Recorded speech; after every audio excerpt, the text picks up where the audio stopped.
taking people's property through falsehood. Injustice may be exercised by stealing people's property, beating and insulting them, or by violating and overbearing the weak persons. Allah Almighty says, "Think not that Allah doeth not heed the deeds of those who do wrong, but He giveth them respite against the day when their eyes will fixedly stare in horror, they running forward with necks out stretched, their heads uplifted, their gaze returning not towards them, and their hearts a gaping void. So warn mankind of the day when the wrath will reach them. Then will the wrongdoers say, O Lord, respite us if only for a short time. We will answer thy call, and follow the messengers.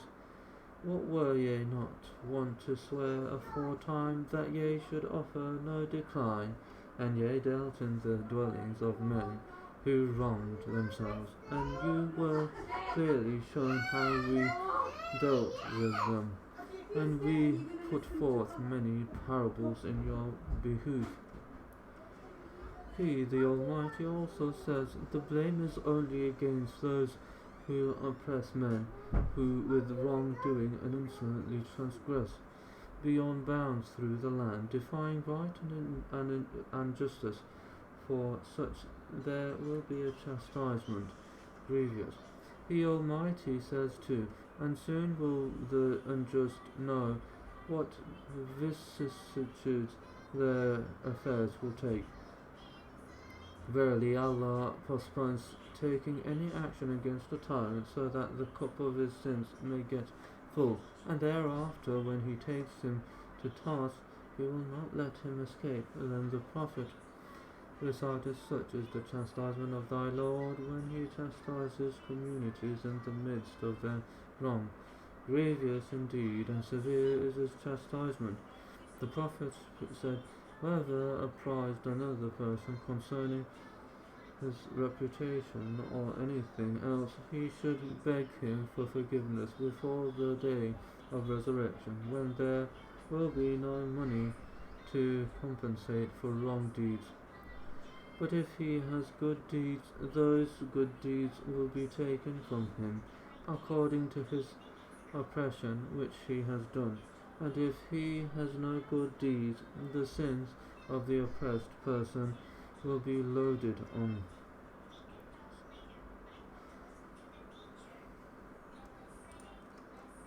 Allah Almighty said in a holy hadith, O my servants, I have made oppression forbidden on my part, so do not oppress each other. The Prophet asked his companions, say, do you know who is a pauper? The companions replied that a pauper is a person who had no money or property. The Holy Prophet elucidated the point, saying, a pauper from among my followers, Ummah, is one who will come on the day of judgment with a good record of salah, prayer, and sawn fasting, and zakah. The poor do but also abuse somebody, slandered against somebody, usurped the goods of another person, and had killed someone or beaten yet another person. Then all the oppressed persons will receive a part of the aggressor's good deed as a compensation. Should they fall short of his aggression, then the aggrieved person's sins and misdeeds will be transformed from them to him, and he will be thrown into the fire of hell. He also said, beware from the curse of the oppressed, as there is no screen between his invocation and Allah, and whoever usurps even one span of the land of somebody, his neck will be encircled with it down to the seventh earth on the day of resurrection. Allah the Almighty is quoted in a holy tradition, saying, my anger is so agitated against those who oppress another person that has none for support except me. Some of the righteous ancestors were also always reciting, "Do not oppress the weak persons, lest you might be of the most violent of the strongest ones." Abu Huraira was quoted saying, "Verily, the bustard dies in its nest, fearing from the oppressors." The Torah states, "So one calls from behind the path, Sirah, O tyrant oppressors, O damned, luxuriant. Allah indeed swears by his might and majesty that no oppressor will tread that path this day, day of doom." When the people who had migrated to Ethiopia came back home and met with Allah's apostle, he asked them, saying, would you please inform me with some of the wonders of you have experienced in the Ethiopian territories?" Whereupon some young men replied, "We would, O Allah's apostle." They added, "While we were sitting, an old monastic woman bearing a jug of water on her head passed by us. Then an Ethiopian young boy appeared and put his hand at her back and pushed her. As a result, she fell and her jug broke. When she stood up, she angrily rebuked him, saying, "O treacherous, when Allah sets up his throne, assembles the former and latter generation, and when hands and feet shall confess what they had produced, then you will realize the consequences of that situation between you and me before him." The narrator said, Allah's apostle commented, crying, "She really spoke the truth. How does Allah bless people whose weak persons cannot retaliate from the strong ones?" The Prophet said, "5 persons deserves Allah's wrath, and he has the full choice to chastise them in this world, or to adjourn their case to the hereafter, so that they shall return to the hellfire.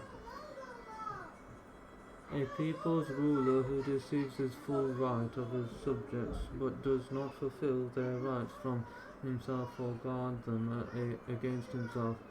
A people's commander one they obey, but he does not observe equality between the strong and the weak, and he talks in vain. A man who does not bid his wife and children to fulfill their duty to Allah, or teach them the affairs of their religion. A man who has engaged the services of someone, but did not pay him, and a man who consummated marriage with a woman, but did not grant her a dowry. After Allah the Almighty had perfected the creation of mankind, they got up on their feet and directed their gazes towards the sky, saying, O Lord, whom would you give your help? Allah declared, I would grant my help upon the offended until he gets his due right. A tyrant king and built a palace for himself. Later a poor old woman came and made a small hut of twigs beside the palace to reside therein. One day, while the king was wandering round the palace, he saw the hut. Angrily he asked his servant, Whose hut is this? Once he was informed that it was owned by a poor woman, he gave a command to remove it. As the poor woman came and saw her hut in ruins, she questioned with sorrow, Who has demolished my hut? She was answered, It was the king. At this moment she directed her face toward the sky and invoked Allah, saying, O Lord, I was actually absent when my hut was destroyed, but you are never absent. At the time of her dua, Allah revealed to Gabriel to turn the palace upside down. Khalid ibn along with his son, had once suffered imprisonment. Remembering the past days, the son said, O father, after the luxuriant days he had, now we are in jail. His father replied, O son, we paid no attention to the offender's invocation which Allah received and did not neglect. I felt timid before no one except one whom I have wronged, knowing that he has none to defend him except Allah, and he says to me, Sufficient for me is Allah. Allah is the judge. between you and me. On the day of judgment, the oppressors shall meet with their victims on the board of hell. They shall recognize each other and remember their situation in this world, so the offended would not allow their oppressors to pass unless they take of their good deeds as compensation. If their good deeds ran out, the sins of the oppressed persons would be loaded on the oppressors. Allah will gather His worshippers on the day of judgment barefooted, naked and uncircumcised. Then a call of His voice would reach near and far, says, I am the sovereign, I am the judge, none of the dwellers of hell shall enter it, and none of the dwellers of paradise shall enter it with a misdeed until I castigate upon him, even in regard to Islam. And what is more, Allah says, and not one will thy Lord treat with injustice. Then the companions asked, how could we retaliate while we will be summoned barefooted, O Allah's Apostle? He answered, by the good deeds and sins, which is a fitting recompense, and not one will thy Lord treat with injustice. Kisra, the king of the Persians, had adopted an instructor to educate and culture his child. As soon as the child had attained the highest level of refinement and education, the instructor brought him only to harshly beat him for no reason. The child committed this situation to his memory until he came of age and succeeded the throne of his father as a king. One day he sent for his old instructor to inquire from him about the reason for which he beat him. The instructor said, Your Majesty, just as you have got the most refined manners of culture and merits, I became sure that you would succeed your father and be a king. Hence I intended to let you taste beating and oppression so as to abandon it in dealing with your subjects. The little king replied, God bless you. God bless you. He gave an order that he, the instructor, would be rewarded. The invocation of the offended person ascends through the clouds, and Allah responds to it, saying, By my might and sovereignty I will give you victory even after a while. Of the most detestable forms of Persian is procrastination in repaying one's due debts.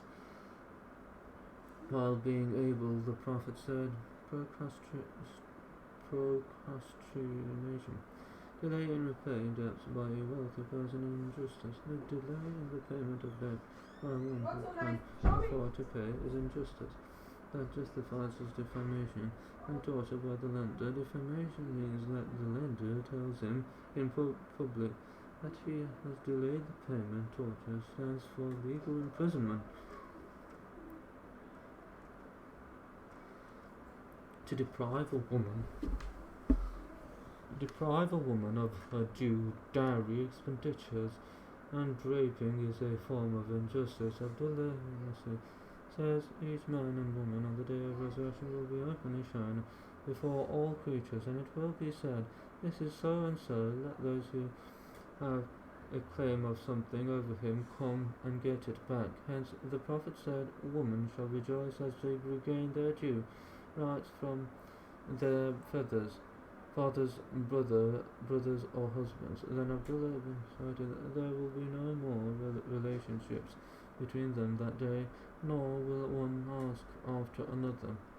Allah will then be tolerant with him in regard to his own due rights, but not so in the people's.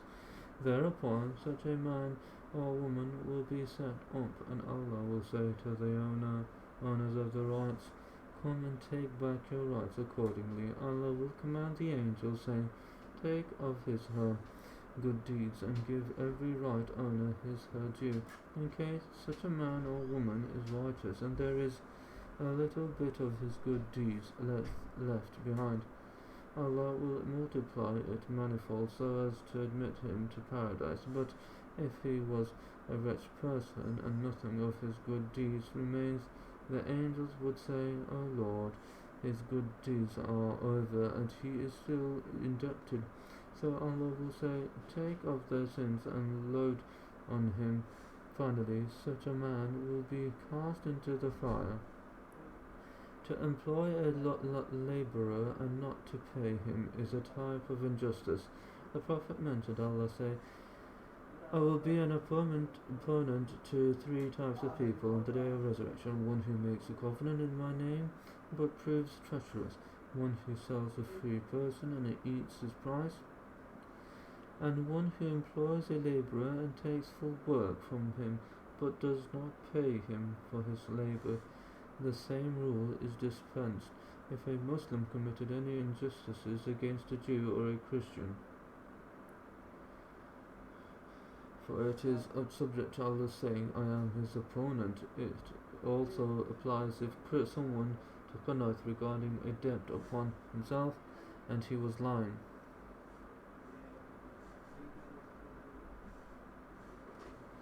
The Prophet said, Allah has decreed the fire of hell for a person who usurps the property of a Muslim through false oath and debarred him from paradise.